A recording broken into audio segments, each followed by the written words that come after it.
it's Marnix from New Zealand. In this video I compare 3 of the bikes I have at home. I've been keen to see comparisons between upright bicycles and Velomobiles. I decided that in order to make the best comparison, the same rider should test each bike under similar conditions. This way it can't be assumed that one rider is fitter or stronger than the other, like in a normal race. I picked 3 days that had a light breeze and I felt fit and strong on each ride. The bicycle I'm riding is a Scott Hybrid. It is more road bike than mountain bike. It has no electrical assistance but fairly thin tyres. It is not a bike I ride often, but has the advantage of being the lightest out of the 3, and therefore has a quicker acceleration than the other 2. The tricycle I'm riding is a Butchers & Bicycle MK1 electric cargo tricycle. It has an electric assist built in, which is set to assist up to speeds of 50 km/h. It is the heaviest out of the 3, weighing in at approximately 43 kilograms. However, due to having an internal hub gear, the e-assist set to the highest level, and me using the throttle option on a regular basis, it is still quite fast. The Velomobile is my DF-xl 129 made by Intercity Bike in the Netherlands. It is my favourite bike to ride. Being a recumbent and having the aerodynamic shell already gives it an advantage for this particular comparison. Of course, if there were more hills in my ride, then I think it would have been slower up them than the Scott bicycle. The electrical assistance causes it to lose its theoretical top speed due to now using a 46 tooth front chainring instead of having the 52 tooth available prior to its conversion. However, the electric assist gives it such a boost that I don't mind the higher cadence required to get to the higher speeds. To me, riding the Velomobile is much more comfortable than the other 2 bikes. My wrists and arms are not strained. My back remains straight while riding, and sitting in a cushy seat is nicer than a saddle. The Butchers & Bicycle Trike has a cushy saddle, so this is my second favourite sitting position. The Scott bicycle may not have the best comfort level, but it is the most agile. It can take the tightest turns out of the 3. The Butchers & Bicycles Trike struggles to make tight turns, especially at fast speeds, which you can see when I reach the roundabout later in the ride. The Scott bicycle is also better at the point where I cross the tiny bridges. It copes with the bumpy ground much better.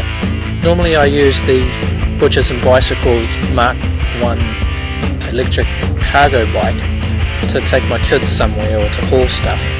I don't normally ride it to see how fast it goes. The Velomobile is the most noticed bike. Its bright red colour, the yellow flag and its lights make it very easy to see from a distance.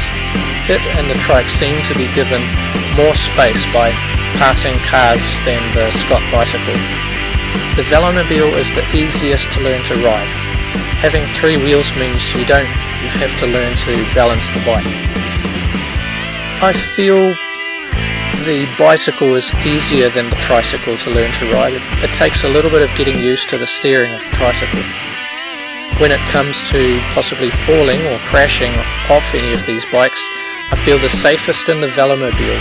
Having your feet in front and sitting low to the ground makes it very hard to fall in the first place. And should I tip by taking a turn too fast, there is some scrape protection given by the aerodynamic carbon fibre shell. In busy traffic conditions, I prefer the Scott bicycle due to it being more agile and being able to see over the top of most cars. I can better manoeuvre myself around. In Blenheim, New Zealand, and the places I tend to ride in Auckland, New Zealand, there is little requirement for this advantage, so I prefer to ride my Velomobile, especially on rainy days, because it will keep me dry on those days. When I want to carry a bunch of stuff, the Butchers & Bicycles cargo trike is naturally the best option, then the Velomobile and the bicycle respectively. I used to have a bicycle that had all the panniers, and you can always get a bicycle trailer for times where you need to lug stuff around. and all three of these bikes can tow a bicycle trailer. I enjoy riding the two bikes with the electric assist more than the one without. I still get a workout when I push myself, but the bikes will keep going as long as I turn the pedals or hold the throttle down. It is also nice to know how fast I'm going, and the display on the Trike and the Velomobile make it easy for me to see. The Scott bicycle is the easiest to transport. I simply put it on my car's bike rack and take it anywhere that the car can go.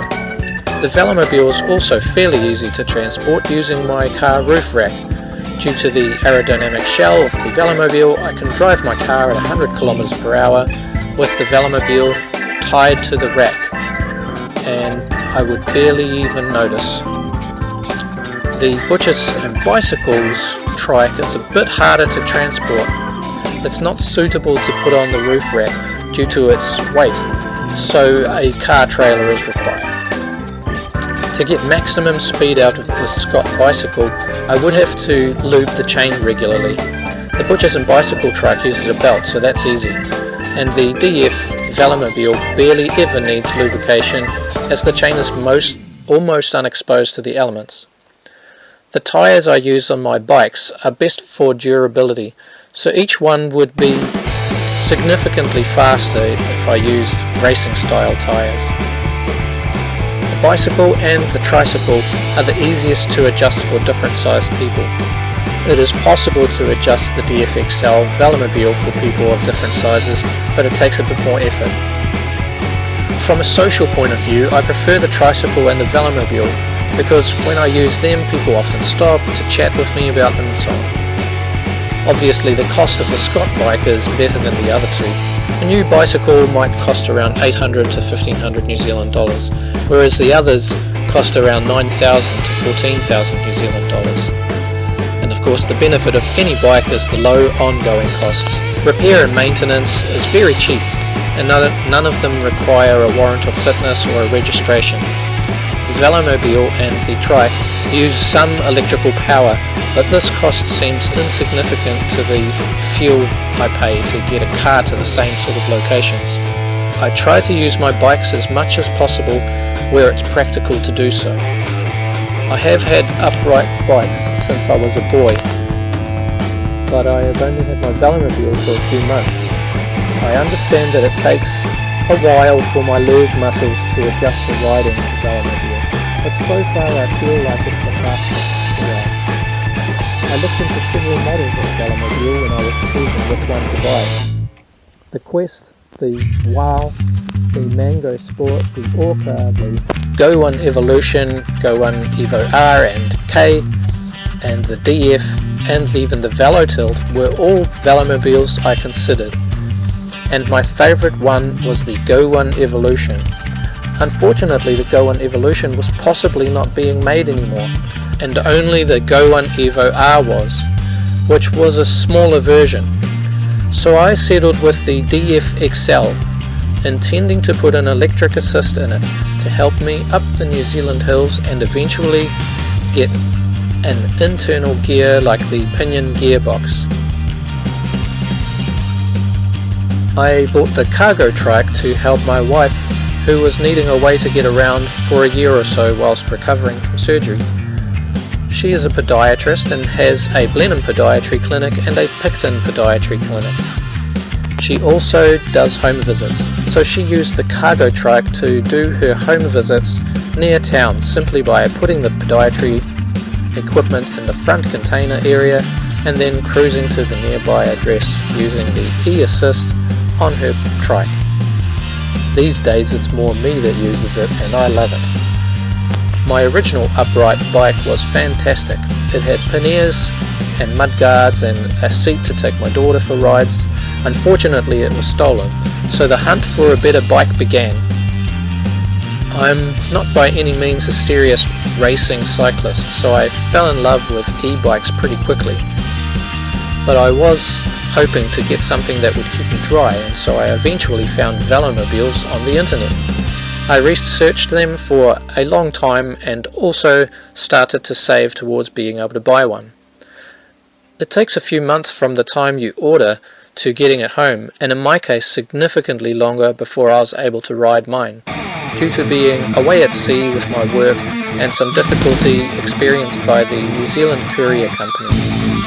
I have no regrets at all now and get a lot of fun and joy out of riding and owning a DF-xl Velomobile.